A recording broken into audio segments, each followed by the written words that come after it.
उत्तर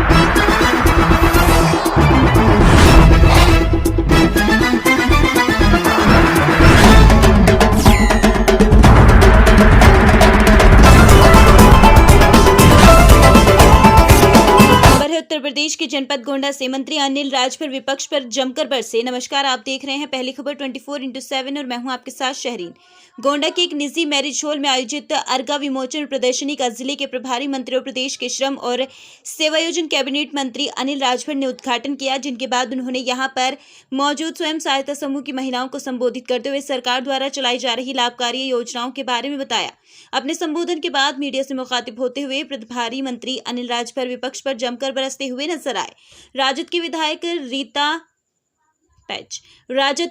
विधायक रतिलाल यादव द्वारा रामचरितमानस को लेकर दिए गए विवादित बयान पर पलटवार करते हुए प्रभारी मंत्री अनिल राजभर ने कहा कि उत्तर प्रदेश के अंदर 2014 से ही जो आसुरी विचारधारा के लोग हैं, उनको जनता ने जवाब दे दिया है और देश की राजनीति से ऐसे लोगों को बेदखल करने का भी देश की जनता ने संकल्प लिया है।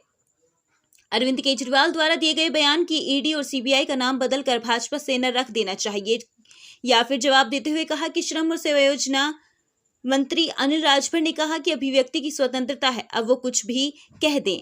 उनके 2 मंत्री, एक डिप्टी सीएम और एक अन्य मंत्री जेल काट रहे हैं और जिस तरह की जांच आगे बढ़ रही है, उनको भी अपने जेल जाने का डर सता रहा है। अखिलेश यादव द्वारा दिए गए बयान की 65,000 लोगों ने भ्रष्टाचारी टैक्स को लेकर देश छोड़ दिया है। इस पर जवाब देते हुए मंत्री अनिल राजभर ने कहा कि अखिलेश यादव को हम तो यही सलाह देंगे कि थोड़ा सोशल मीडिया के दायरे से बाहर निकल कर आएं और ट्विटर खेलना बंद करें, जनता के बीच में जाने का काम करें, तब जाकर उत्तर प्रदेश के अंदर जो भारतीय जनता पार्टी की योगी जी की जो सरकार काम कर रही है, उसकी किस तरह से स्वीकार्यता जनता में है, उनका भी एक उदाहरण निकाय चुनाव बीता है, उसमें भी देखने को मिला है। अब उसी की छटपटाहट में अखिलेश मुद्दों की बजाय उलूल जुलूल की बातें करते हैं।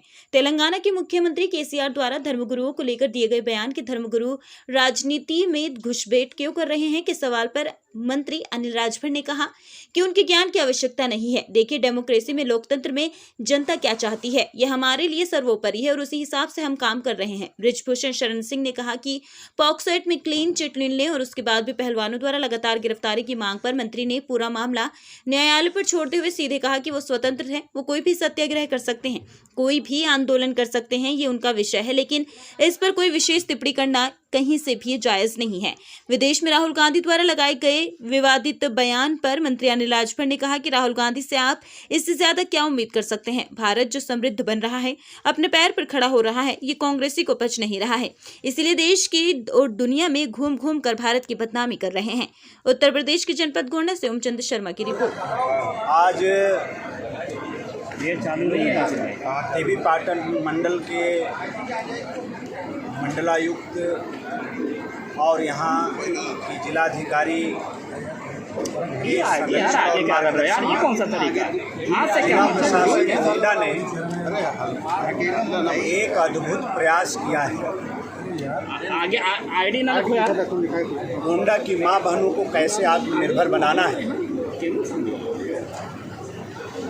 ताकि वो खुद आत्मनिर्भर भी बन सके और गोंडा के विकास में अपने आप को भागीदार बना सके। इस बात की चिंता जिला प्रशासन गोंडा ने किया है और हमारे सभी वरिष्ठ अधिकारियों ने मिलकर, हमारे सीडीओ साहब और उनकी पूरी टीम ने मिलकर एक बहुत ही अच्छा प्रयास किया है और पूरे गोंडा के जो लोकल हमारे उत्पाद हैं और विशेष तौर पर जो महिला समूह के जो उत्पाद हैं, उनको एक ब्रांड देने के लिए अर्घा ब्रांड के नाम से इन लोगों ने उनकी एक अलग पहचान प्रदेश और देश के अंदर बनाने का जो एक प्रयास किया है।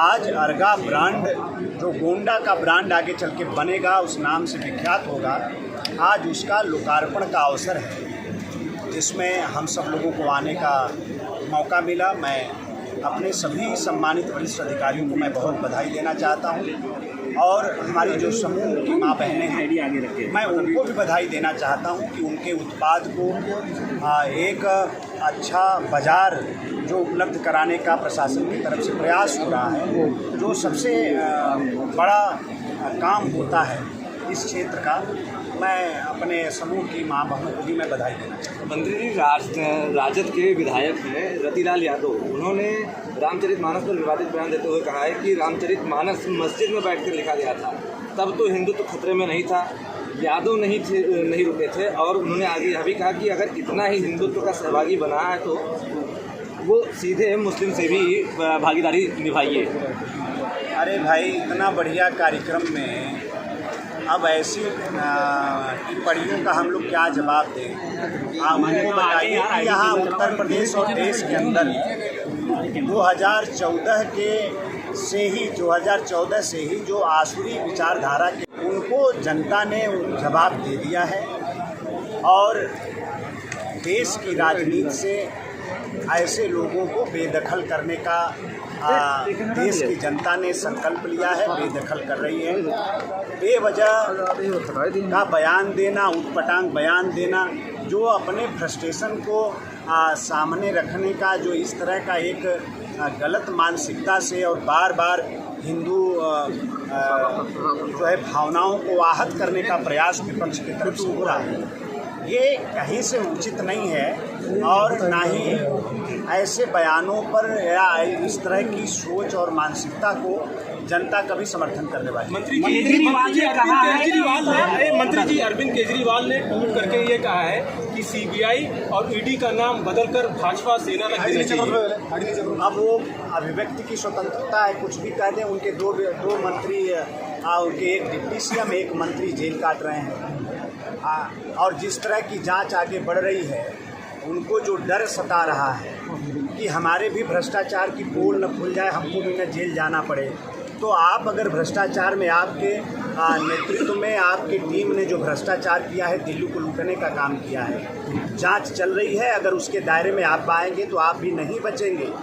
ये सब जो घूम कर आप नौटंकी कर रहे हैं, इन नौटंकियों से आप बचने वाले नहीं हैं और ना ही जो हमारी एजेंसियां हैं आपके इस तरह के बयानों से दबाव में आने वाली है। एजेंसियां स्वतंत्र हैं, स्वतंत्र तरीके से काम करती हैं। अखिलेश यादव ने कहा है कि तांत्रिक व्यवस्था के चलते हजारों लोगों ने देश छोड़ दिया है। 65,000 लोगों ने भ्रष्टाचारी टैक्स को लेकर देश छोड़ दिया है, इस पर क्या कहेंगे? अखिलेश यादव का बयान। अब अखिलेश यादव, हम तो यही उनको सलाह देंगे कि थोड़ा सोशल मीडिया के दायरे से बाहर निकल जाएं और ट्विटर खेलना बंद करें, जनता के बीच में जाने का काम करें। तब जाकर उत्तर प्रदेश के अंदर जो भारतीय जनता पार्टी की योगी जी की सरकार जो काम कर रही है, उसकी किस तरह से स्वीकार्यता जनता के बीच में है, उसका एक उदाहरण अभी निकाय चुनाव बीता है, उसमें भी देखने को मिला। अब ये पता नहीं क्या छटपटाहट है। अब इनको चाहिए, मैं तो बार बार कहता हूँ, कभी मुद्दे की इनको बात नहीं करना है, कभी उल जुलूल की बात करना है। आप भाई जनता के बीच में जरा सा जाइए, जनता से समझिए, जनता के बीच में जाएंगे तब जाकर जनता की भावना समझ में आएगी।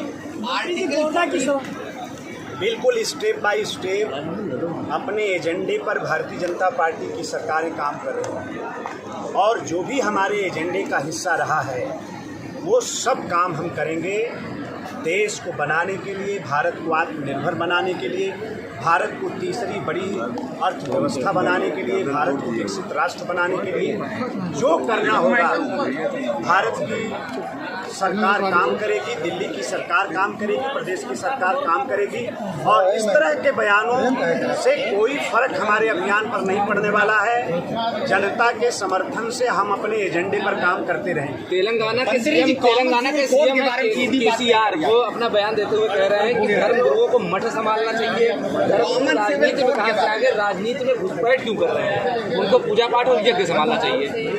ये केसीआर हमने ये बात कहा, हमने ये कहा कि जो भी हमारा एजेंडा है,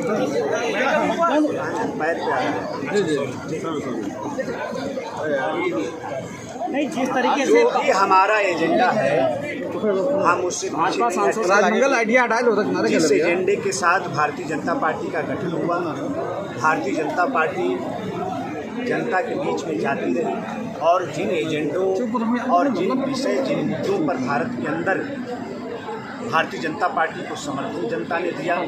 आज हम दुनिया की सबसे बड़ी राजनीतिक पार्टी हैं, तो हम अपने हर एजेंडे पर काम करेंगे। कोई एजेंडा हमारा छूटने वाला नहीं है, सब पर हम काम करेंगे जनता की समर्थन। तेलंगाना के सीएम केसीआर कह रहे हैं कि धर्म गुरुओं को घुसपैठ नहीं करना चाहिए राजनीति में। वो राजनीति में घुसपैठ क्यों कर रहे हैं? उनके ज्ञान की आवश्यकता नहीं है। देखिए, जनता डेमोक्रेसी में, लोकतंत्र में जनता क्या चाहती है ये हमारे लिए सर्वोपरि है और इसी हिसाब से हम काम करें। अरे पूरा तो हो जाने दिया करो यार। गई थी 3.25 एकड़ की, उसमें जो आरोपी थे उनकी गिरफ्तारी कब होगी? गोंडा का मामला है भूमाफियाओं का। अच्छा, आपने संज्ञान में लाया है तो आज हम उस पर बात करें। अच्छा, जिस तरीके से भाजपा सांसद को क्लीन चिट मिली है पॉक्सो एक्ट में, तो उस पर आपका क्या कहना है? नहीं, ये प्रकरण पूरी तरीके से माननीय न्यायालय के पास है, इसलिए इस पर कोई टिप्पणी करना क्लीन चिट देने के बाद भी पहलवान लगातार गिरफ्तारी की मांग कर रहे हैं। ये वो स्वतंत्र हैं, वो कोई भी सत्याग्रह कर सकते हैं, आंदोलन कर सकते हैं, ये उनका विषय है। लेकिन इस पर विशेष टिप्पणी करना मणिपुर पर कह रहे हैं से भी जायज नहीं है, इसलिए कि ये मामला मणिपुर माननीय न्यायालय के बीच में। मणिपुर की हिंसा पर सरकार शीघ्र ही कॉमन सिविल कोड लागू करेगी। हम समय के साथ जनता का समर्थन लेकर, जनता की राय लेकर जो देश, प्रदेश और जनता के हित में होगा वो सब हम करेंगे। राहुल गांधी जिस तरीके से विदेश में जाकर और देश का छवि खराब कर रहे हैं, क्या कहेंगे? और वो मणिपुर की हिंसा पर कह रहे हैं कि नफरत की याद है। नहीं, राहुल गांधी से इससे ज्यादा आप क्या उम्मीद कर सकते हैं? भारत को जो समृद्ध बन रहा है भारत अपने पैर पर खड़ा हो रहा है। ये कांग्रेसियों को पच नहीं रहा है।